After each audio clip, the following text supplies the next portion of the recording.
اندر قربانی کرتا ہے ان کے تو کیا فضائل ہیں۔ صحابہ کرام نے بھی عرض کیا تھا کہ یا رسول اللہ، ہم جو قربانی کرتے ہیں اور جانور جو ذبح کرتے ہیں اور لے کر اللہ کا نام اس جانور کے اوپر چھری پھیر ڈالتے ہیں تو ہمیں اس کے بدلے میں کیا ملے گا؟ رسول اللہ صلی اللہ علیہ وسلم نے فرمایا تھا کہ میرے صحابہ یہ سوال بہت اچھا ہے۔ سب سے پہلی بات تو یہ ہے کہ یہ حضرت ابراہیم علیہ السلام کی سنت ہے۔ صحابہ کرام نے پھر سوال کیا، اللہ کے نبی ہمیں اس سے حاصل کیا ہوگا؟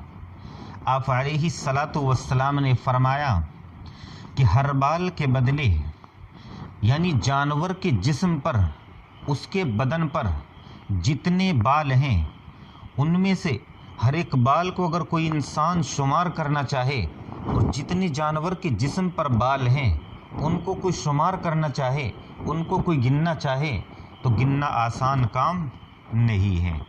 جتنے جانور کے اوپر بال ہوں گے ہر بال کے بدلے اللہ تمہیں نیکیاں مرحمت فرمائے گا۔ تمہارے اعمال نامے میں اتنی نیکیاں لکھ دی جائے گی جتنے جانوروں کے اوپر، یعنی جو جانور تم قربان کر رہے ہو اس جانور کے اوپر جتنے بال ہوں گے اتنی نیکیاں تمہارے نامہ اعمال میں لکھ دی جائے گی۔ اور یہ ایسا نہیں ہے کہ 7 حصے دار ہیں تو جانور کے جسم کے بالوں کو 7 جگہوں تقسیم کیا جائے گا، ایسا نہیں ہے، بلکہ ہر ایک کو مکمل جانور کے اوپر جتنے بال ہیں تمام کے تمام نامہ اعمالوں کے اندر، 7 کے نامہ اعمال کے اندر جانور کے جسم پر جتنے بال ہیں ہر ایک کے نامہ اعمال میں اتنے ہی نیکیاں لکھ دی جائے گی۔ یعنی اسے بالوں کو 3 جگہ یا 7 جگہ تقسیم نہیں کیا جائے گا، بلکہ ہر ایک کو پورے جانور کے جسم پر جتنے بال ہوں گے اتنی ہی نیکیاں اس کے نامہ اعمال میں لکھ دی جائے گی۔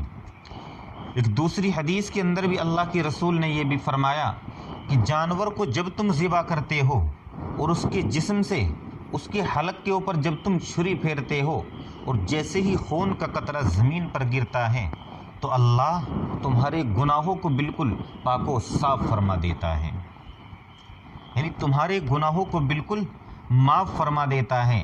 خوش نصیب ہیں وہ لوگ جو اللہ کا یہ حکم پورا کرتے ہیں اور جانور کے ہر بال کے عوض نیکیاں پاتے ہیں۔